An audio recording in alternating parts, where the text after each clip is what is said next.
Tunaendelea na kitabu chetu Muntakha al-Akhbari katika siku ya leo ambayo ni Ijumaa ya 4 katika mwezi wa Jumada al-Ula mfungo 8 mwaka 1447 sawa na mwaka 2025.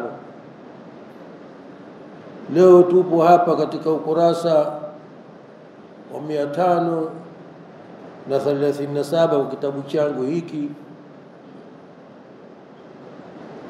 babu nahi al-musafir, katika mlango wa kumkataza mtu anayesafiri an yatruka ahlahu, kuingia nyumbani na kurejea kwa familia yake, bihudumi, kwa sababu ya kurejea kwake anapokutoka safari, lailan, usiku. An yatruka, yani kurejea na kupiga hodi nyumbani kwa familia yake akiwa amerejea katika safari usiku, yani baada salatu al-isha kwa muda fulani. Haitakikani mtu arejee nyumbani kwake katika safari katika usiku, kwa maana kwamba kuna adabu za safari ambazo tumeelezwa katika sunna ya Bwana Mtume sallallahu alaihi wasallam. Kwanza, kwa mtu anayesafiri, iliyo mustahabu, iliyo sunna kusafiri, iliyokuwa katika sunna ni kusafiri mapema. Ukiwa na safari bora kutoka mapema, na imegunduliwa kwamba safari ikiwa ndefu huko mbele inaweza kutokea matatizo, ikakusaidia usilali barabarani kwa sababu umetoka mapema. Ni mustahabu, lakini katika dharura unaweza ukatoka kwa wakati wowote, lakini isiwe usiku. Ni makruh mtu kusafiri safari ya usiku isipokuwa kwa dharura maalum. Kwa mfano kama wanaosafiri wao kwa msafara wa ndege, na wakati mwingine safari zile zimepangwa usiku, lakini kuchagua mwenyewe safari usiku si jambo zuri katika Uislamu, haikupendekezwa hivyo. Kwa hiyo ile sunna ni kuamka mapema na kufunga safari mapema. Na Bwana Mtume sallallahu alaihi wasallam kaomba dua, Allahumma barik li ummati fi bukuriha, Allahumma barik li ummati fi bukuriha, Mwenyezi Mungu ubariki ummati wangu katika kule kuwahi kwao, katika kila jambo la khairi uwahi wewe, na katika safari hivyo hivyo. Kwa hiyo kuchagua maalumu kwa ajili ya kusafiri usiku, hiyo itakuwa katika dharura, lakini jambo ambalo ni mustahabu, kwa sababu katika safari za usiku na mambo mengi. Na kumbuka zamani sisi tulikuwa tunaosafiri kutoka mikoani huko, mtu anapanda gari saa 3 za usiku kutoka Tanga na kuja Dar es Salaam, na anatoka hapa mtu anatoka baada ya Isha na kwenda sijui Mwanza sijui maeneo gani, ili usiku kucha wakati wa safari hiyo, ila inda dharura. Lakini kwa hakika kuchagua hivi kusudi ni jambo khilafu sunna. Sasa haya mambo yalitokea zamani, nakumbuka hapa zilikuwepo basi zikitembea usiku, lakini wakati ilipokuwa nafikiri katika awamu ya almarhum Mzee Hasani Mwinyi rahmatullah alayhi, alikuwa waziri mkuu ni Malichela, alipiga marufuku msafara wa usiku kwa sababu ajali nyingi zinatokea. Ajali nyingi, barabara zetu nyembamba, wataka wana mwendo wao na kila mmoja anaenda mwendo wa kasi, alafu hafuati taratibu za kuendesha gari, mtu anataa hivyo hivyo, haipunguzi kwa ajili ya mwenzie, zikatokea ajali nyingi sana. Kwa hiyo waziri mkuu akapiga marufuku, ikawa safari za usiku haziruhusiwi, na mtu ukenda katika safari ikifika kipindi fulani ambaye ulale. Siku hizi naona zinaanza kuondoka yani amri hizo, lakini hatujui matokeo yake yatakuwa. Kwa hiyo pia sunna imechangia katika hilo, katika adabu safari. Na vile vile mtu akiwa na safari kuswali rak'a 2 ni sunna, yani kumwomba Allah subhanahu wa ta'ala. Na Bwana Mtume katufundisha dua, na miandika Allahumma useme Allahumma hawwin alaina safarana hadha, Allahumma hawwin alaina safarana hadha, watwi anna bu'dahu, yani Mwenyezi Mungu ifanye wepesi safari yetu hii na umbali wake ufanye ni mfupi. Na vile vile katika sheria haitakikani mtu kuwa mbali sana familia yake ila inda dharura, na kwa maelewano baina yake na familia.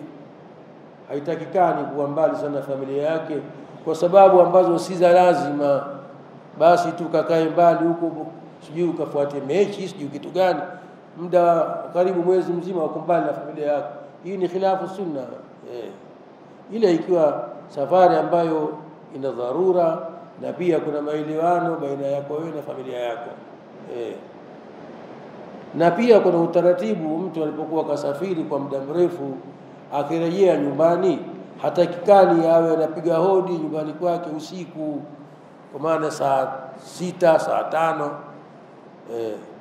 Hapa hadithi zimepangwa kuzungumzia, anatakiwa arudi nyumbani mapema.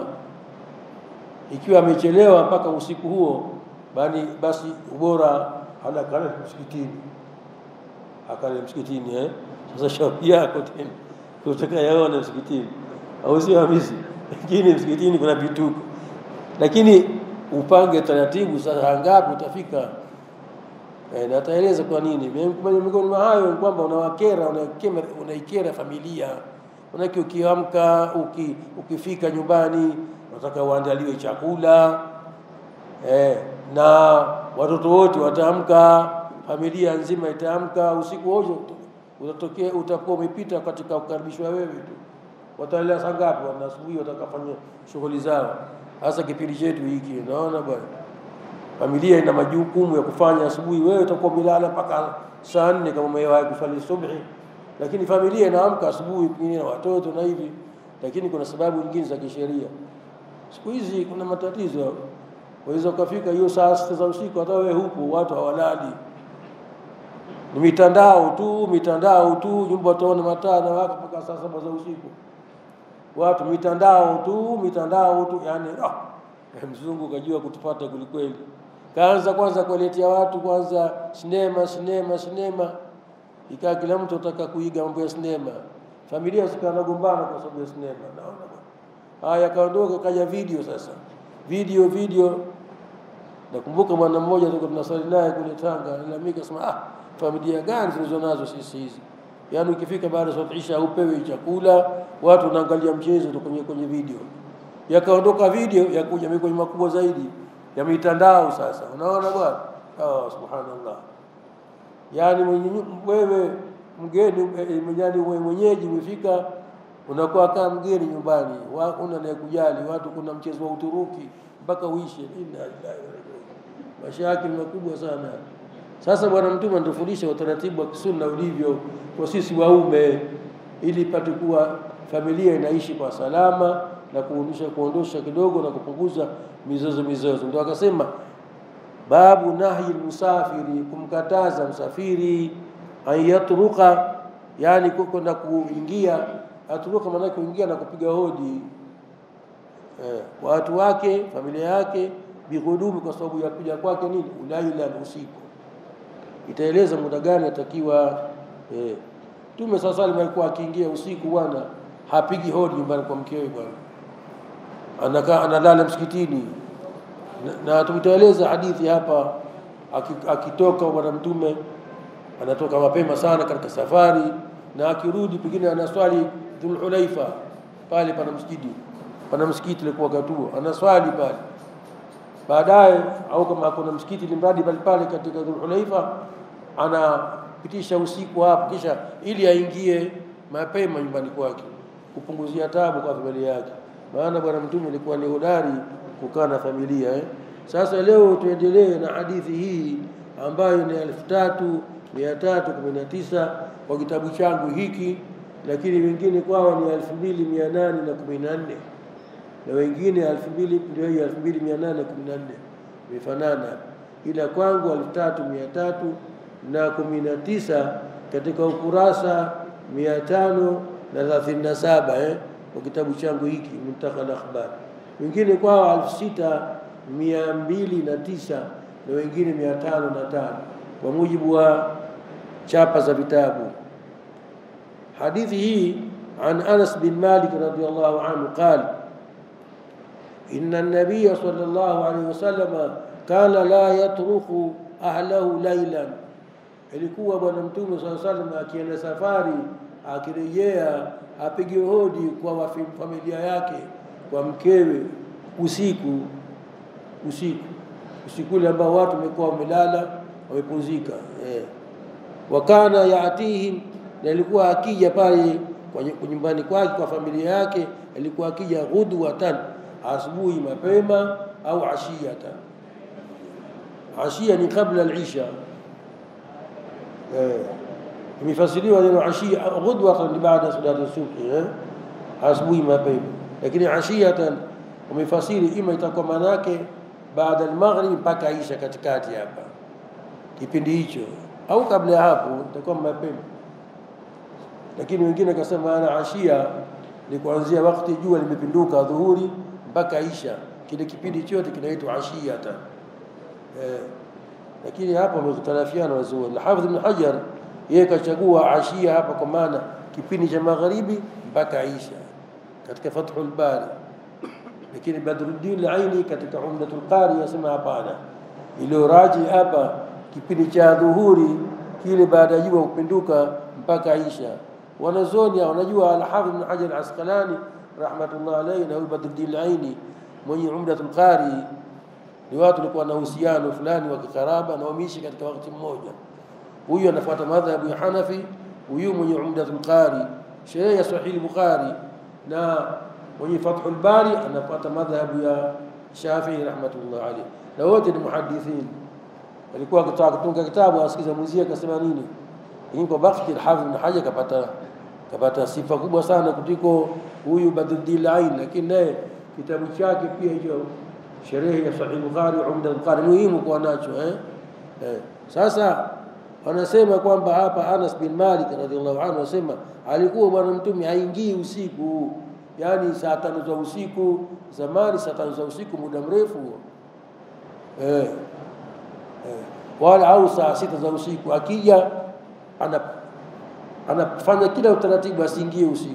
Ndio akasema kwamba wakana yatihim ghudwatan, alikuwa anajua, alikuwa akija kwao kwa familia yake, akija mapema asubuhi. Ndio kama nilikwambia analala kule katika Dhul-Hulaifa, analala Dhul-Hulaifa, kisha ili aingie Dhul-Hulaifa na Madina si mbali sana, kwa hiyo ili apate kuwahi kuingia asubuhi mapema nyumbani kwake, asikire watu kama nilivyosema. Sasa unaweza kusema lakini siku hizi kuna simu, utawaambia watu wako kana nakuja ukitayarisha. Ndio haya matatizo ya kuweka watu macho. Taib, hiyo hadithi namba tunazungumza. Tuende katika hadithi nambari 3220. وعن جابر بن عبد الله الأنصاري رضي الله عنه قال قال رسول الله صلى الله عليه وسلم إذا أطال أحدكم الغيبة, aliporefusha mmoja wenu katika nyinyi kuwa mbali na familia yake, alghaibata kwamba hayupo pale nyumbani, kena safari kakaa mbali huko. Idha atala ahadukum alghaibata, maana kuna watu wengine bwana hawezi akakaa mwaka mzima nyumbani kwake kaonekana, mara kasafiri. Saa nyingine safari za kibiashara, saa nyingine safari za kidini. Basi haya hatuwezi kuingilia mambo ya watu. Kwa hiyo idha atala ahadukum alghaibata, ataporefusha mmoja wenu katika nyinyi muda kukaa mbali na familia yake na akarejea, fala yatruk ahlahu laila, hii natija nguvu pale, asirejee kwa familia yake kapiga hodi. Ile neno yatruk asli yake kutokana kule mtu akagonga hodi ambia ya tariq albab, lakini mtu anagonga hodi tayib, anapiga hodi wala hafunguliwi. falio fala yatruk ahlahu laila, usiku. Chini kutakuja maelezo aliyokuwa anakusudia bwana mtume sana kwa wakati huo. Tayeb, tuendelee tena. Asema wa an Jabir ibn Abdullah al-Ansari radiyallahu anhu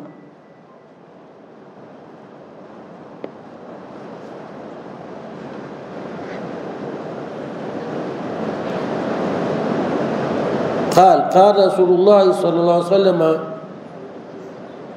قال جابر هي نمبر 1321 وعن جابر رضي الله عنه قال كنا مع النبي صلى الله عليه وسلم tulikuwa pamoja na bwana mtume صلى الله عليه وسلم fi ghazwatin, katika vita fulani. Hakutaja ni vita gani, sio muhimu kujua ni vita gani, muhimu kujua hii hukumu iliyomo ndani ya habari hii. Tulikuwa maa nabii sallallahu alaihi wasallam fi ghazwatin, katika vita. Hii kwanza inaashiria kuwa bwana mtume sallallahu alaihi wasallam katika vita vingi alikuwa mwenyewe asafiri naye katika msafara na wasahaba wake, si kwamba kazi yake kutuma watu wakakaa tu alitoa habari za huko na kuletewa ngawira. Alikuwa anashiriki katika jihadi bwana, anashiriki bwana mtume sallallahu alaihi wasallam. Mfano wa kiongozi wa dola ambaye wakati leo hapatikani tena, anasema falamma qadimna, tulipokuja tukaingia Madina, dhahabna linadkhula, tukaenda kuingia majumbani mwetu, tuingie majumbani mwetu. Qala, kasema bwana mtume sallallahu alaihi wasallam, amhilu, polepole, fanyeni kila njia polepole, hata nadkhula lailan. Naona hapa itakuwa mpaka tuingie usiku. Leo mwanzo wa usiku, twendeni polepole ili tuingie usiku. Au ina maana kwamba mpaka polepole mpaka siwe ni sababu ya kuingia usiku. Afasiri ishaan, yani kwa maana hii ya kwanza ndio bora zaidi, yani polepole mpaka tuingie mwanzo wa usiku, baina maghrib na isha.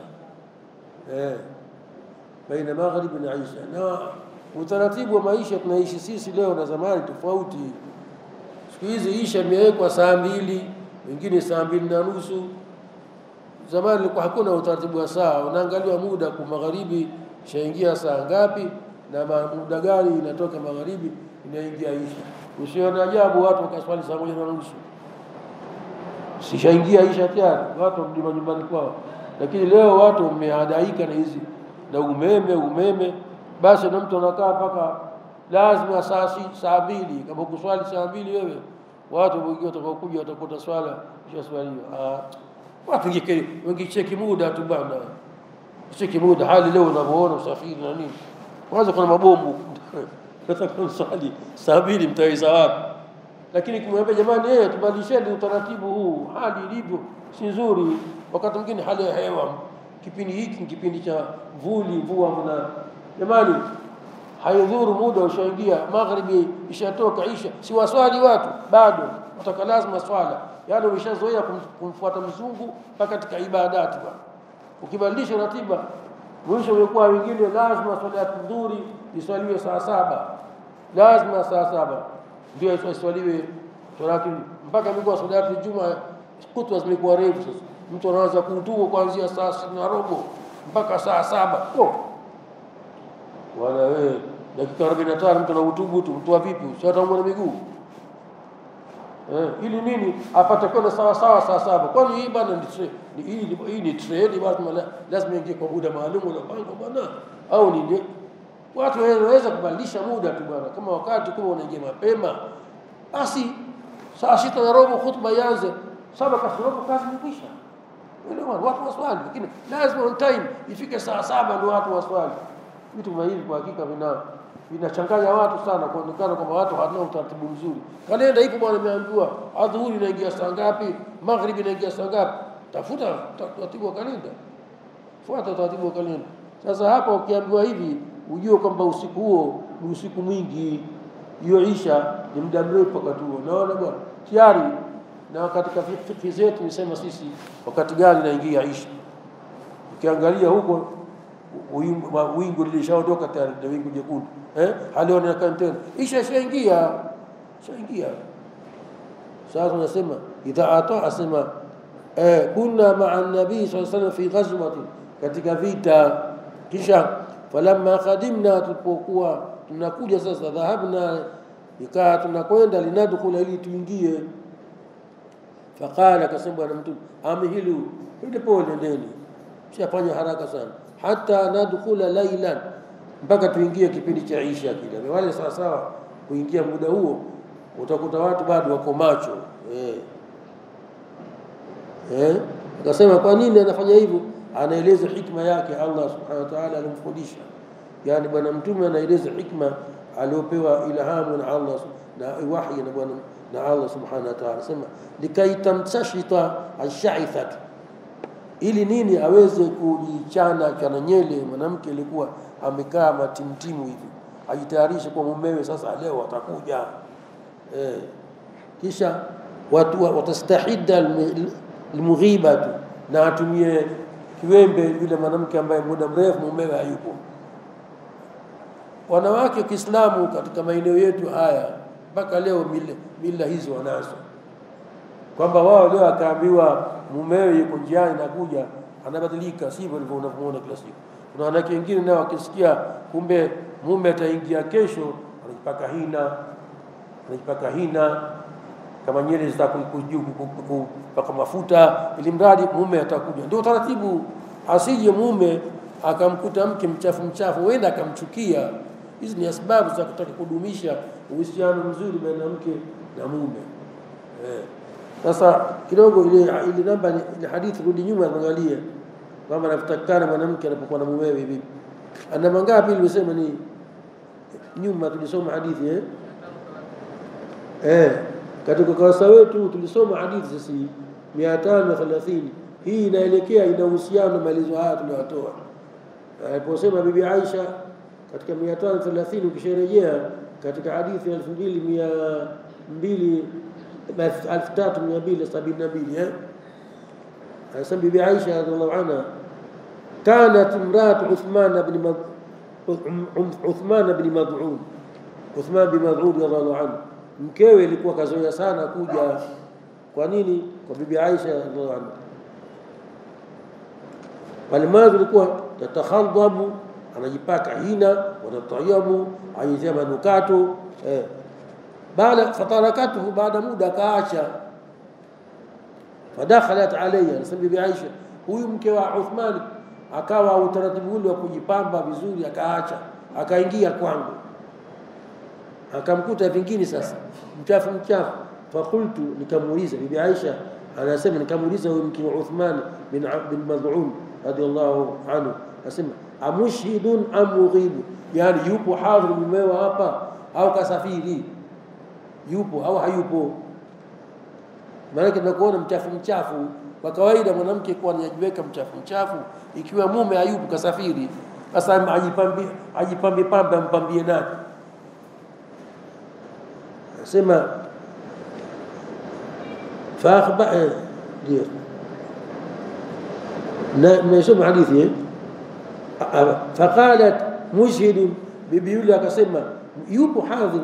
Qala bibi Aisha akamwambia, akasema yule mwanamke mke wa Uthman akasema, Uthman la yuridu dunya, mume wangu Uthman hataki dunia bwana, yeye anataka kuswali sana tu. Wala yuridu nisaa, wala taki wake anataka kutwali sana tu, kuleta jiraji nyingi sana tu, kuhudhuria kila hadhara kwa wingi, lakini mke hamtaki, hajali habari ya mke. Qalat Aisha, bibi Aisha anasema fadakhala alayya Rasulullah sallallahu alayhi wasallam, baraka ingia kwangu bwana mtume. Fa akhbartu, nikampa habari bidhalik, huyu mwanamke anakuwa mchafu, mumewe bwana hajali kabisa, yeye ni adhkari tu, naona bwana. Sasa mara kidogo falaqi Uthman, bwana mtume akakutana Uthman bin Mad'un. Faqala, bwana mtume akamwambia, ya Uthman, tu'minu bima nu'minu bi, hivi nyewe wewe unaamini dini tunayaamini sisi? Maana utaratibu si wetu sisi, si utaratibu wa Kiislamu kutokumjali mkeo, kazi yako yuradi tu basi, naona bwana. Hapana, na haki zake kila mtu mpe haki yake. Qala, akasema naam ya Rasul, ndio ya Rasulullah. Qala fa uswatu, tabia ambayo mfanya sasa unaifanya wewe, sabia hiyo, ma laka bina, haina sehemu na sisi, maana haifanani na sisi, sio sera yetu sisi. Sisi tunakuwa na wakati, kipindi maalum kukaa ukazungumza na mkeo, kipindi maalum cha kufanya ibada, sio muda wote tu. Hai inafanana na pale aliposema Sasa hapa ikiwa mke yuko, mumewe yuko mbali, kwa hiyo atakiwa apewe taarifa anapokuja mume. Kwa hiyo asiingie mapema ila katika wakati nyumbani, asichelewe kuingia nyumbani ila aje katika wakati munasib, ili mke aweze kujitayarisha kumpokea mumewe. Enda kakoge, pengine kamekaa maskini kwa sababu ya malezi za kukoga, hajakoga, ananuka jasho, utaingia wewe ukimwona yuko hali mbaya, matamanio pengine ya kwa hiyo atapungua. Ndio sasa pengine unaweza kusema lakini siku hizi sikuna simu, mimi nishapiga simu, iko njiani, mimi gari imechelewa tu ndio nakuja, utaingia. Hata hivyo bado sheria haijafutika hapo, utamshughulisha. Maana unataka upewe chakula, unaona, unataka akae mtu kwa nawe akuuliza habari za huko, kwa hiyo kufungulia mlango, nishakuja, ingia kazi pale, utakubali utakubali, utaanza kuwa mkali sasa. Pana sasa vile vile babu hapo pale pale nakuna sawa. Kwa hiyo anasema wa an Jabir, hadithi inayofuatia ambayo ni mwisho, wa an Jabir radhiallahu anhu qala na nabiyullah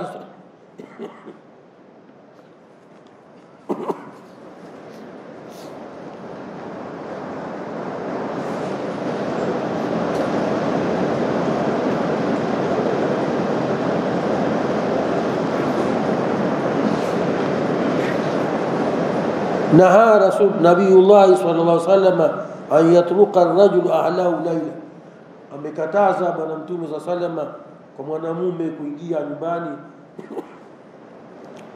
kupiga hodi kurejea kwa mkewe familia yake laila, usiku kwa baada ya Isha, baada ya Isha. Kwa nini afanye? Kwa lengo la yatakhawanuhum, anatafuta sababu ya kumnasibishia khiana mke.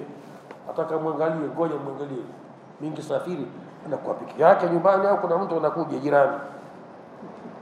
Naona roho mbaya, yeye huko anakusafiri hafatuli hivi, atakufuatilia mtu. Haitakikani katika ndoa kumtilia shaka mtu ambaye wewe mwenyewe bari. Kwa hiyo yatakhawanuhum, manake kumnasibishia khiana. Ngoja mimi kiwa nipo, pengine kashaambiwa na mtu mbea huko kutaka amchomoe pesa pale, mwambie ukiondoka wewe una mzio kama kazi nyeupe. Watu wanajua ni misimu. Wajua misungaya gani? Ataambia jamani misungaya hapatikani. Hafatani. Sasa kumbe la sivyo kama. Lakini ili kutaka kuchochea baina ya watu, wajua uchochezi wanafanya vitu ambavyo hata sijui anawalipa nani. Sasa asifanye hivyo, anachelewa kusudi ili atafute khiana kumnasibishia mke, au yatlubu atharatihim, au kwenda kutafuta makosa yake. Ndio miongoni mwa makosa ni mengi, ni haya kwamba akija akachelewa atakayekewe chakula sijui kitu gani, wakati ni usiku watu washapumzika, wewe utaka uhudumiwe. Asifanye hivyo, utakumfanyia mtihani mke. Imekatazwa katika hikma ya bwana mtume sallallahu. Kwa hiyo katika adabu safari, anaposafiri mtu anajua na familia, basi atafute msafara wa asubuhi mapema ili aingie mjini mapema, afike nyumbani kwake mapema, sio wakati watu ushalala tu basi. Na ukichelewa unaambiwa irudi msikitini ukaswali. Angalia kuna hadithi imeandika ya Ibn Umar radhiallahu anhu, kana idha kharaja ila makkah yusalli fi masjid ash-shajar